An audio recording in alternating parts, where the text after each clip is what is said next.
Zoden và Im Sama, ai mới là trùng cuối trong One Piece? Đối với những độc giả đã đọc và theo dõi One Piece nhiều năm, chắc hẳn đã không còn xa lạ gì với việc cứ mỗi chương truyện được vẽ ra là lại nhiều thêm một hay vô số giả thuyết. Cái cách tác giả úp mở ẩn ý trong từng khung tranh hay trong từng câu thoại luôn khiến độc giả phải tò mò. Bởi thế nên One Piece càng ngày càng trở nên hấp dẫn, thu hút rất nhiều người đọc cũng như người xem trên toàn thế giới.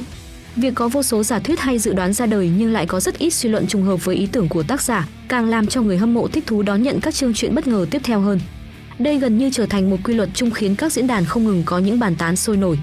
Ở nội dung chapter 1114 mới đây cũng không ngoại lệ. Ngoài việc Vegapunk tiết lộ thêm về lịch sử thế kỷ chống bị chính quyền thế giới hết mực che giấu, hay việc úp mở hình ảnh vũ khí hủy diệt có tên Hỏa Mẫu và thêm vài chi tiết về tình hình cuộc chiến đang diễn ra tại Egghead, lại có một thông tin khiến độc giả không khỏi thích thú vì lần này họ đã suy luận đúng, đó là tin tức về nhân vật bí ẩn có tên Joy Boy tồn tại ở 800 năm trước là một hải tặc. Rồi cũng không ngoài quy luật chung, chi tiết này lại khiến người hâm mộ bàn luận nhiều thêm một giả thuyết, từ những dữ liệu cũ như thế giới sẽ chìm xuống biển và những dữ liệu mới về Joy Boy. Không ít độc giả nghi ngờ rằng nếu như Im Sama cũng là tồn tại cách đây 800 năm trước thì liệu rằng vị vua phi lý này có phải cũng là một hải tặc? Cuộc chiến ở thế kỷ chống liệu rằng có phải cuộc chiến của hai băng hải tặc? Rồi họ kết nối với băng hải tặc Zoden hiện tại và đặt ra câu hỏi lớn rằng Tech hay Im Sama ai mới là đối thủ cuối cùng mà Luffy phải đánh bại? Đầu tiên hãy nói về Zoden. Zoden hay Tech là thuyền trưởng băng hải tặc Zoden, nay được gọi là Tứ Hoàng Zoden. Lần đầu tiên Tech xuất hiện đã được tác giả mô phỏng là sự trái ngược với Luffy. Hai người gần như xung đột trong mọi khía cạnh, thậm chí còn suýt thì đánh nhau ở lần gặp đầu tiên chỉ vì một vài mâu thuẫn vô lý. Những chi tiết này như dự báo trước rằng hai người sẽ trở thành kỳ phùng địch thủ của nhau trong tương lai. Nói về cuộc đời của Zoden, mặc dù thường xuyên xuất hiện trong truyện nhưng hắn cũng ẩn chứa nhiều bí ẩn. Từ nhỏ đã trở thành tập sự trên tàu của băng hải tặc Dâu Trắng, lần đầu tiên gặp được người đàn ông mạnh nhất thế giới hắn đã bằng mọi giá khăng khăng xin được lên tàu Dâu Trắng. Nhìn vẻ mặt đáng thương của Tech lúc đó Newgate đã xuôi lòng và cho lên thuyền. Nào ngờ sau chính khoảnh khắc ấy đã mở màn cho một thảm kịch của cả băng trong tương lai. Thời gian làm tập sự hắn không có vẻ đáng nghi gì, chỉ hoàn thành nhiệm vụ sau đó nghiên cứu về trái ác quỷ. Mãi cho tới khi đội của Zoden tìm được trái Yami Nomi, hắn lúc này mới bộc lộ ra tâm cơ tối tăm của mình. Tech liền không ngại vi phạm tử luật trong băng mà giết đội trưởng của mình để cướp đi trái ác quỷ đó. Rồi hắn ăn và sở hữu sức mạnh bóng tối có thể vô hiệu hóa sức mạnh của các trái ác quỷ khác. Sau đó hắn bỏ trốn và lâm vào tình cảnh bị băng Dâu Trắng truy sát. Lúc này đảm nhận việc truy bắt Zoden về nhận tội là chỉ huy đội 2 có tên là A. Người này cũng là anh trai kết nghĩa với Luffy và là con trai của vua hải tặc Goldie Roger. Chỉ đáng tiếc khi đối đầu với hắn, A đã phạm phải sai lầm lớn khi đánh giá thấp khả năng của Tech. A nào đâu biết đằng sau vẻ bề ngoài tùy hứng nhút nhát của hắn lại là một kẻ tâm cơ khó lường. Anh trai của Luffy nhanh chóng bị đánh bại và trở thành con cờ trong kế hoạch tiếp cận tầng 6 nhà ngục Impel Down của Tech. Bằng việc bắt A lại rồi giao cho hải quân, Tech ngay lập tức được nhận vào thế lực có tên Thất Vũ Hải. Thế lực này được chính quyền thế giới tạo ra gồm 7 tên hải tặc mạnh mẽ để giúp hải quân trấn áp các thế lực hải tặc khác. Kế hoạch để thâm nhập Impel Down và lôi kéo những kẻ mạnh mẽ bị giam ở tầng thứ 6 vào băng thành công bước đầu. Ngoài ra hắn còn một kế hoạch nữa, bằng việc giao A cho hải quân Tech đã khiến cuộc chiến kinh điển tại tổng bộ hải quân diễn ra. Cuộc chiến giữa băng Tứ Hoàng Dâu Trắng với hải quân hắn chỉ việc ngư ông đắc lợi, chờ tới khi Newgate suy yếu sẽ là lúc hắn xuất hiện và cướp đi trái ác quỷ của vị Tứ Hoàng này.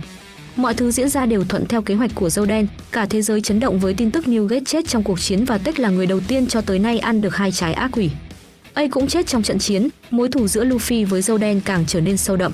Trong khi Luffy đau đớn về cái chết của anh trai thì Tech nghiễm nhiên trở thành một trong 4 đại hải tặc được xưng là Tứ Hoàng Zoden. Hắn không ngừng mở rộng thế lực, chiếm cứ một hòn đảo và muốn chính quyền thế giới công nhận nơi đó là vương quốc Zoden. Lại là một kế hoạch lớn khác, lần này thuyền viên của hắn còn không ngần ngại mà nói với Ngũ Lão Tinh rằng kế hoạch của Zoden chính là nhắm vào thế giới. Thẳng thắn thừa nhận với một trong 5 kẻ là lãnh đạo tối cao của thế giới đương thời, đủ để thấy tham vọng của Tech lớn như thế nào. Có vẻ như lần gặp gỡ của Xanh với Ngũ Lão Tinh để bàn về một hải tặc này có lẽ chính là Zoden. Đối với một người văn võ song toàn như Xanh, khi nhắc tới Tech cũng phải vạn lần nghiêm túc và thận trọng. Vị Tứ Hoàng tóc đỏ này luôn để ý tới từng bước đi của hạm đội Zoden, bằng chứng là Xanh vừa thổi bay băng hải tặc Kid thì đã liền điều tra ngay hướng đi của Tech. Lại nói thêm sau Arc Wano, Xanh cũng đã nói với thuyền phó trong băng của mình rằng có lẽ đã đến lúc tham gia vào cuộc chiến tìm One Piece. Tới đây một số độc giả nghi ngờ rằng có vẻ như tóc đỏ cũng biết về lịch sử thế kỷ chống và lời tiên đoán trong tương lai.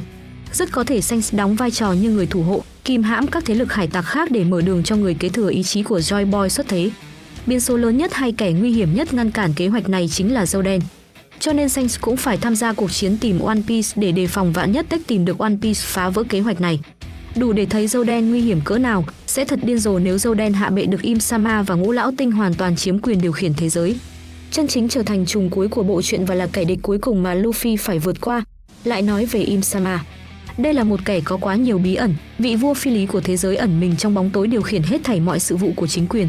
Ngoại trừ Ngũ Lão Tinh tuyệt đối trung thành biết về sự tồn tại của Im Sama ra thì tất cả những kẻ khác đều không hay biết. Cho dù là các vị vua của 20 quốc gia được cho là khai sinh ra thế giới cũng không hề hay biết. Kẻ này cũng không phải dạng ăn chay mà còn tàn bạo hơn cả Ngũ Lão Tinh. Hắn hạ lệnh tiêu diệt cả một hòn đảo như chuyện thường tình, bất kỳ kẻ nào biết về lịch sử thế kỷ chống hay đe dọa tới quyền lực mà hắn nắm trong tay đều sẽ bị tiêu diệt triệt để. Kẻ này vì lý do nào đó mà cũng đặc biệt quan tâm tới Luffy và dâu đen. Đối với Luffy mà nói thì sự quan tâm này đã sáng tỏ khi cậu sở hữu sức mạnh của Thái Dương Thần Nika và kế thừa ý chí của Joy Boy 800 năm trước. Còn về dâu đen thì sao? Điều này vẫn còn là một bí ẩn chưa được làm sáng tỏ. Một số độc giả cho rằng sự chú ý này có liên quan tới chủng tộc đặc biệt của dâu đen. Có điều cho dù là nguyên nhân gì thì hẳn Tech và Luffy vẫn là mối đe dọa tới Im Sama. Ở chapter 1114 này chúng ta lại có thêm thông tin về Joy Boy. Người này xuất thân từ vương quốc cổ đại và cũng là một hải tặc, khiến cho người hâm mộ không khỏi hoài nghi về Im Sama. Nếu như Im Sama là tồn tại từ 800 năm trước thì liệu kẻ này có phải cũng là một hải tặc hay không? Nếu đúng là vậy thì giữa Im Sama và dâu đen sẽ có rất nhiều điểm tương đồng. Một ở quá khứ, một ở hiện tại, cả hai đều nhắm tới thế giới và cùng có chung một đối thủ là người sở hữu năng lực của Thái Dương Thần Nika. Tương lai sẽ là của thế hệ mới, liệu rằng Im Sama có bị dâu đen hạ bệ để cuộc chiến của thế hệ mới diễn ra tái hiện lại cuộc chiến của thế hệ cũ, hay dâu đen bị Im Sama tiêu diệt và sẽ là cuộc chiến giữa thế hệ cũ và thế hệ mới? Chúng ta hãy cùng chờ đợi những diễn biến tiếp theo của câu chuyện để xem Im Sama hay dâu đen thực sự là trùng cuối nhé.